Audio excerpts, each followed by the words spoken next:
Dear friends, as you all know that we are approaching a very important moment of JY here in UK, the reconstitution of JY National Service Teams.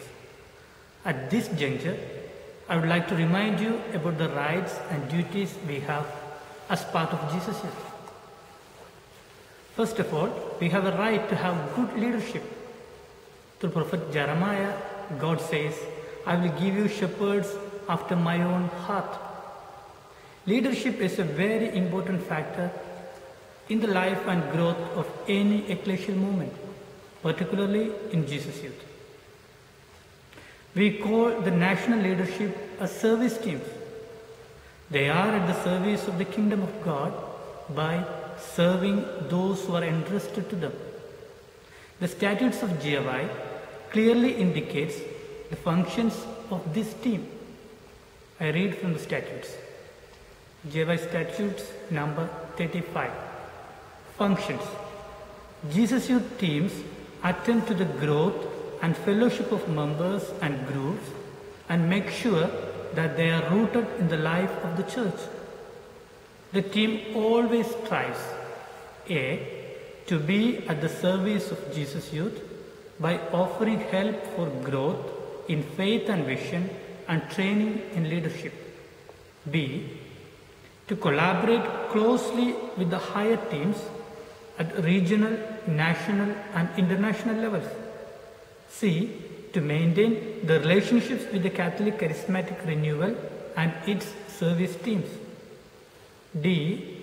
to belong to the church, to integrate themselves and the groups into the pastoral activities of the church at all levels. It also points out the role and quality of a coordinator of the team. The number 39 of the statute says like this: Coordinator. The coordinator of a Jesus Youth team has a very important responsibility of service, including the convening and the facilitating of meetings, implementation of decisions taken by the team, communicating with the lower and higher teams on a regular basis, leadership in organizing training and other programs, maintenance of a close relationship with the animators and pastors, etc. As we have the right to have good leadership, that means coordinators and teams, we also have our duties as well. First of which is to pray fervently to the Good Shepherd to send us shepherds after his own heart. We also need to come forward willingly to take the leadership, that is, the service role, if and when God asks us to do so. God continuously calls us to respond to his call. Whom shall I send? Who will go for us?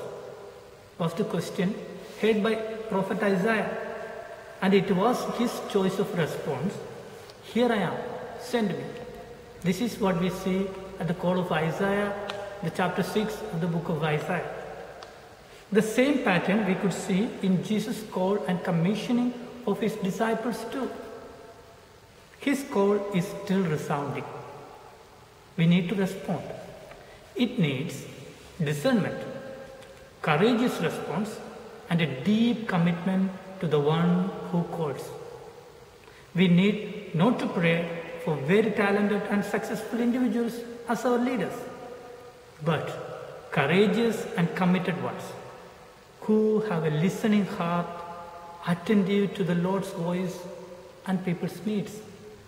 We also have the duty to appreciate, encourage and support our leaders with our prayers, cooperation, obedience, interaction, words and gestures of fraternity.